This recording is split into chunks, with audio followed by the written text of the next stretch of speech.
In this video, I will show you how you could install YouTube Studio as an app, for quick and easy access.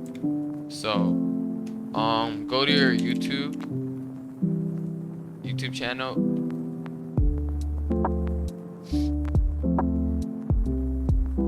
and then go to YouTube Studio. And once you're here, you could click the three buttons at the top on your Chrome browser. Go to cast, save and share, and as you can see it says install pages app. I'm gonna press on install pages app. Install pages app, and then press install. And as you can see, it turned it into an app right here, like this. You could pin this to your taskbar for easy access, or it will be right here on your home screen, channel dashboard. Click on it, and boom. Yeah, and that's basically it. I'll see you guys in another video. Bye.